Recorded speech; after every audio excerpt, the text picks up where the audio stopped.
everyone, and welcome back to another edition of Cool Schools. I'm your host, Erin Jenkins, and today we're on the road to Craven County, and we're here with Dr. Matthew Cheeseman. Thanks so much for sitting down with us today. Oh, it's a pleasure. Thank you for having me today. Amazing. This is great. Awesome. I kind of want to start it off, Craven County Schools. What is the mission here, and what makes this school system unique? Well, I think the mission here is to make sure that all students have an opportunity for great success for life after high school. So meeting that pre-K student all the way to that grade 13 student, what does it look like for them when they become the citizens in the outside world of school? And ultimately, how do they prepare for enlistment, enrollment, employment?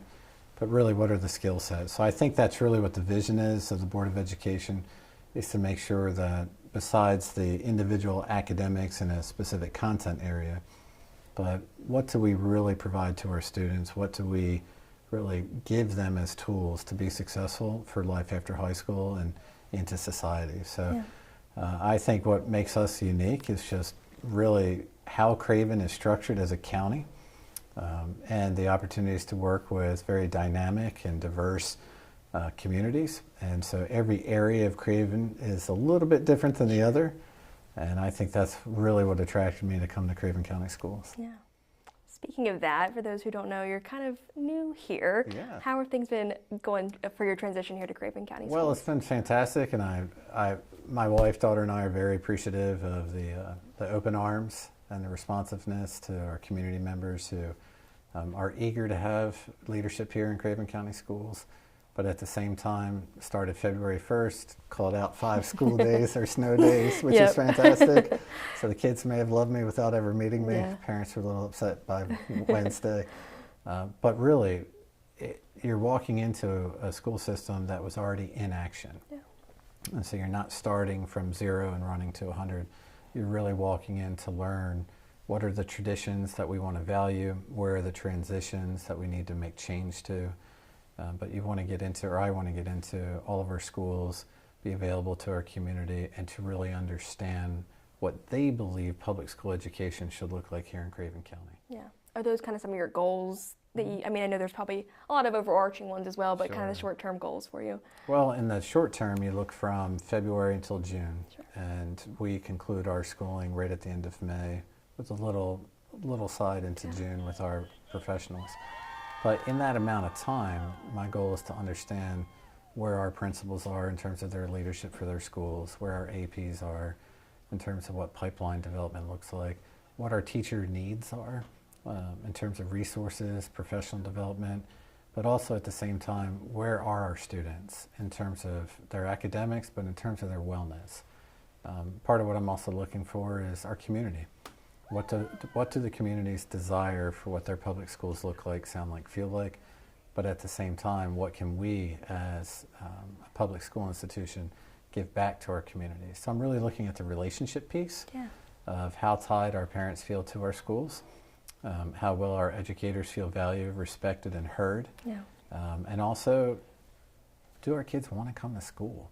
And if the answer is yes, why? And if the answer is no, why? And so in that short amount of time, that's what I've been diving into between meeting county manager, meeting county commissioners, meeting board members and talking with them, State Senator Bob Brinson.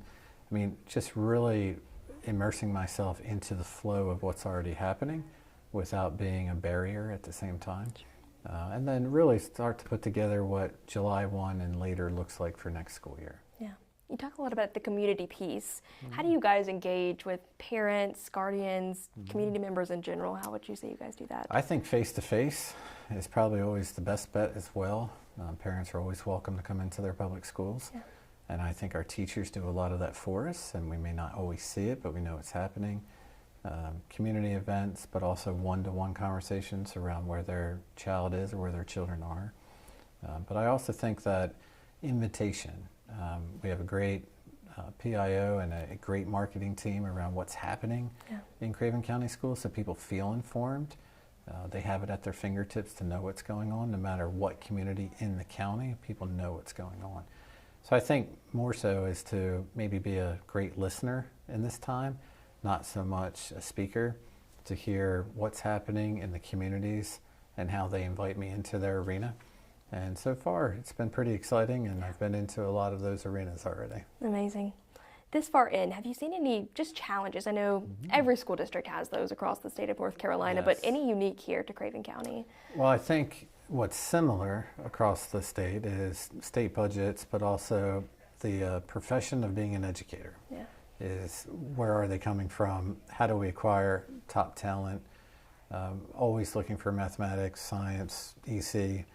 But at the same time, when you're talking about a unique situation, well, we have the military base. Yeah. And how do we embrace children, especially in time of potential anxiety, worry, fear? So how do we really provide care to students, not just near the base, but through our community as well?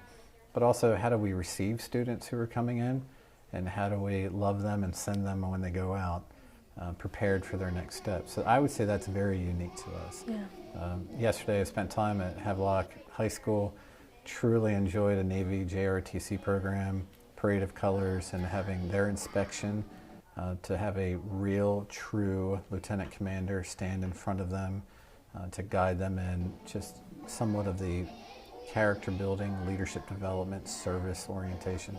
So I think there are some very special places here. Yeah, I feel like you guys too have a diverse district, kind of like you said, with the military, and then you have all the way out to West Craven. Absolutely. How do you kind of blend all those together? Well, the blending piece is really done by a lot of my teammates. Yeah. The learning piece I have to do head on, face to face, get into those communities. Again, just being an active listener. I think surveys are one thing, Sure. but conversations are another. Yeah. And so to get into environments that are more populated by people, so they understand that they have access to the superintendent. I am, a contracted employee, but also a public figure, someone who can make change or at least ask for change with the Board of Education. So whether it's West Craven or the south of Craven County or all the way up past Vanceboro, these are opportunities that I love, just being on the road and getting into schools and getting into the other opportunities. So clubs, athletics, just having access. People need to have access to have their questions answered. Yeah, awesome. Thank you so much. We're going to take our first break with Cool Schools. We'll be right back with Craven County Schools. Stay with us.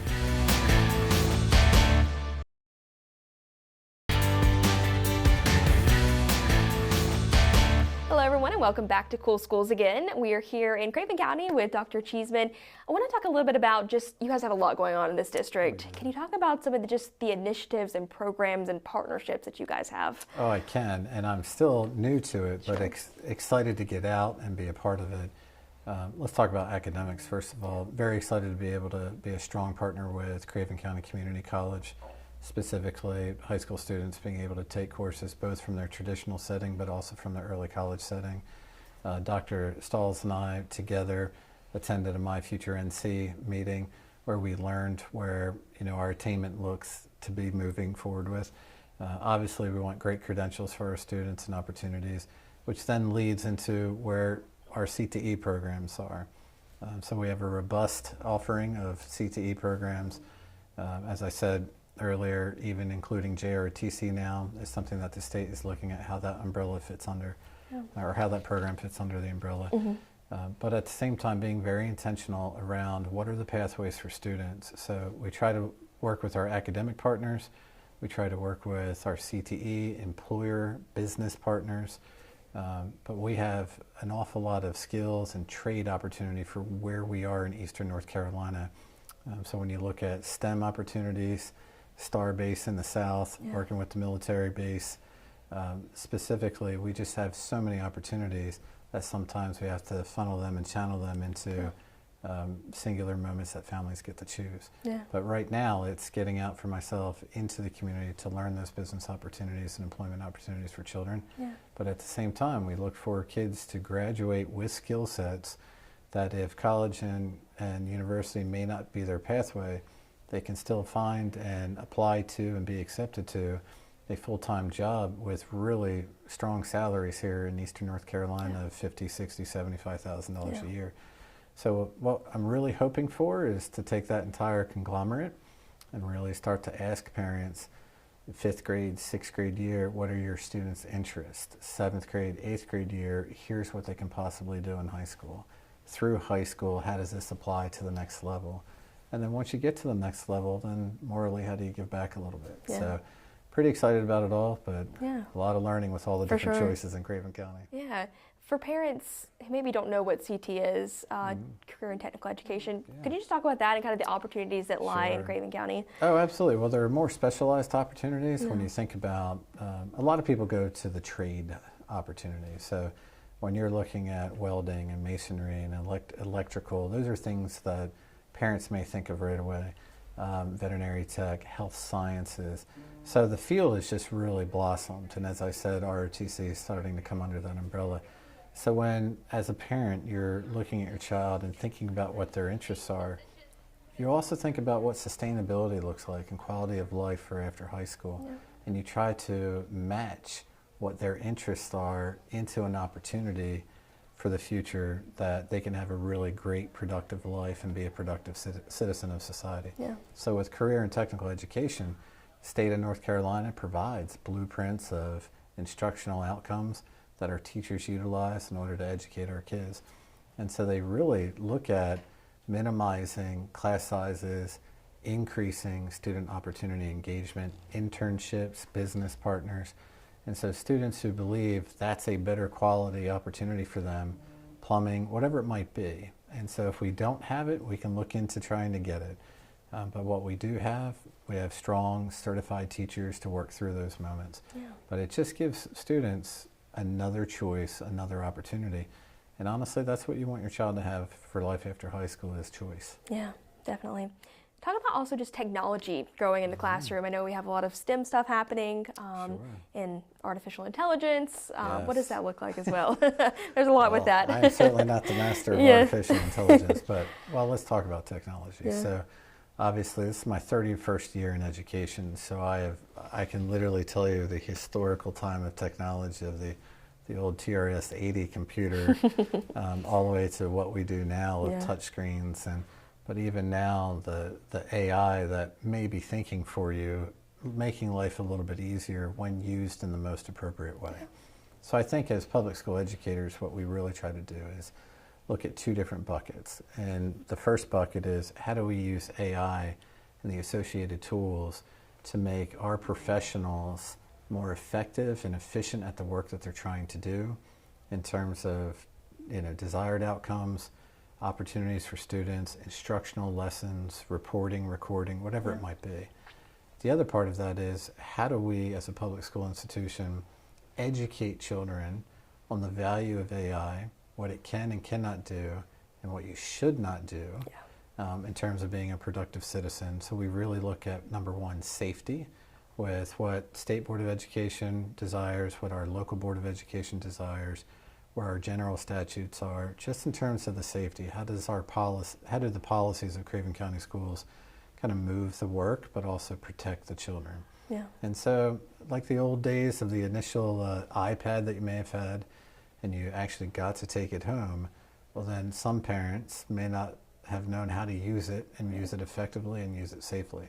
So I think right now in terms of AI, you can see implementation in all sorts of technology, but you can also see the innovation of technology increase towards jobs that our students don't even know exist, but will be there in 5-7 years from now. For sure. So I think the biggest thing for us is how do we not try to do it all, but how do we have depth in what we understand and what we think is for the best for children. Yeah, just giving them the most opportunities at hand, I guess. Absolutely, in the most safe environment possible. Sure. Awesome. Thanks so much. We're going to take one more break with Cool Schools. We'll be right back.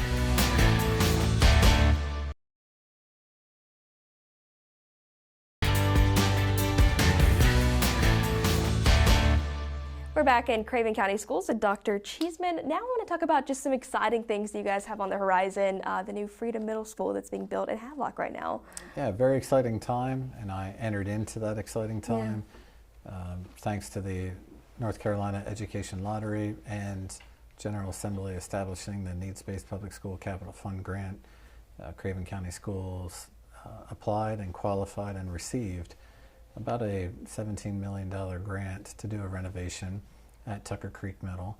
And now that does incorporate Havelock Middle School, which new name as approved by the Board of Education, on January 27th. So yes, we have Freedom Middle School. So that needs-based grant enables Craven County Schools to add on to an existing building, so it does in fact combine two schools. Okay. They're slated to open in August of 2027, Yeah. and so you'll see some innovation in the new wing, and obviously some really great learning environments and spaces where teaching and learning can be at its finest and best. But we're super excited and always very thankful to North Carolina Lotteries for providing that, so I encourage people to continue to lose when they scratch off. But at the same time, we also look at how Freedom Middle School has come together and then maybe new opportunities within our county moving forward. The average age of our buildings is about 55, 57 years. And so we want to have really great spaces here in Craven County for our students. But what that also means is facility management over time, but being fiscally solvent. We want to show that all of our taxpayers that we're being very thoughtful with public money. And so over time, there may be other opportunities that our county commissioners and Board of Education talk about. But right now, Freedom Middle School, what a great opportunity. I can't wait to see that ribbon cutting and the first days in August of 2027.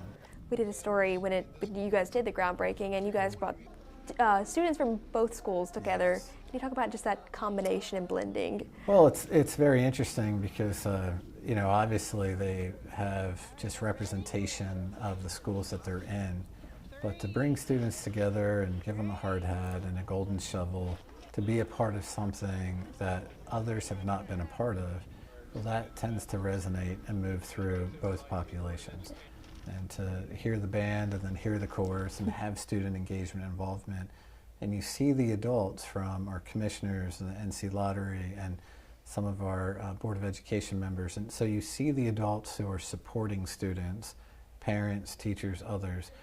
I think that those young people get to see, wow, we have an opportunity to really create something new and create it in a way that it's one school as Freedom Middle School. Yeah. So I think sometimes there's a little nervousness of what it's going to look like and feel like, but at the same time, it's a renovation to an existing school, but when they all come together, it's one student population under one school name, not these kids, those kids. Yeah. They're all together.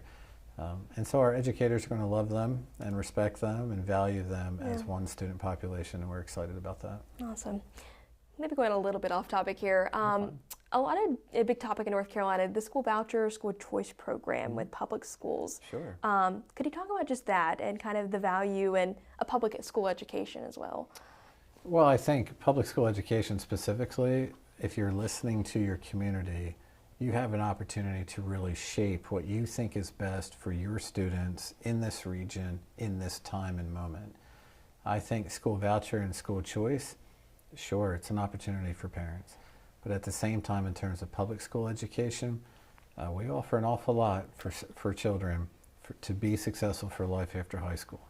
And so when you look at kindergarten, even pre-K, but you're coming through those early years of learning, you hit those middle years of engagement and inquiry and investigation, and then you get into high school and really start to tailor what you think you like and what you think you might want to do, along with other activities of band and chorus and drama and athletics. There are other entities in our state and even in our county who might not be able to have all of those other opportunities that we provide as a public school entity. So to truly understand that there is a desire around the voucher system and school choice, we're going to choose Craven County Schools to be the best option. But at the same time, I would always love to see our state legislators provide to public schools the great opportunities that we desire for our students. Yeah. Like we have been going back to just giving them those opportunities, and sounds like you guys have a lot of those for students. We certainly do, and I'm still learning what some of those are. But at the same time, you're always welcome to come back and come into our schools with us and really hear from kids and see what they're doing. I think it's very important that our schools recognize the value of community partnerships and relationships to really understand what's happening behind the door. And so through that, we have great educators, very, very smart people who work here. I wanted to be a part of that because they're here, and now I feel blessed to be a part of that team. Awesome. We're going to take one last break on this Cool Schools episode. We'll be right back.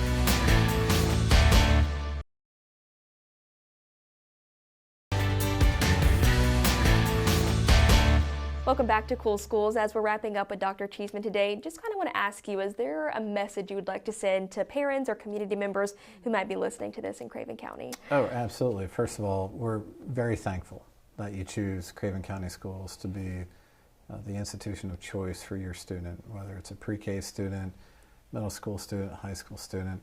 We're just very thankful that you have the confidence and belief in Craven County Schools that your children are going to come to our schools and be safe and well educated every day, but valued, respected, and loved.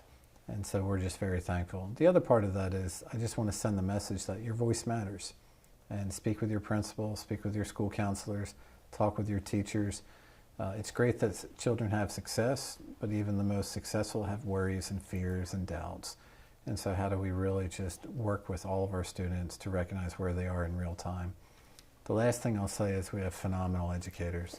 Top-notch, high-quality educators, but let me also put a spotlight on our custodians, our bus drivers, our school nutrition teams, our school nurses, our social workers.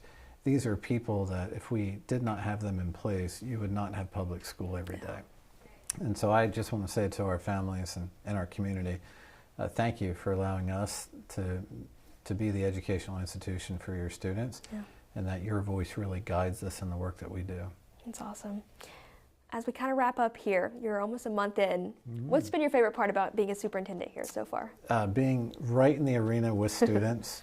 Read Across America Week right now, reading to children, seeing their eyes light up, but also being in the environment, like I said, with JROTC down in Havelock.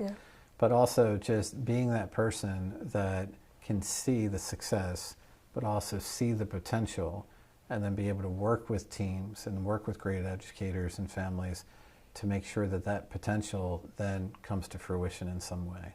And so to be able to be in the arena, but people don't necessarily know it's my decision as to maybe what they have or opportunity they'd like to have, it just makes me really excited to be around our schools every day. Yeah, I feel like that's probably why you do what you do, is to get into those classrooms and to interact. Absolutely, absolutely. It's a lot of fun walking into an environment and seeing how students connect to the content, connect to the environment, but also connect to the teacher. And it goes both ways. And so I just always want to be in a space where I can be a resource, see what our educators and our support staff need in order to do the job that they love and what's charged to them. Awesome. Dr. Cheeseman, thanks so much for sitting down with us today. You've been great. Fantastic. I appreciate it. Come back sometime. We definitely will. That's going to do it for this edition of Cool Schools. Thanks so much for joining us today.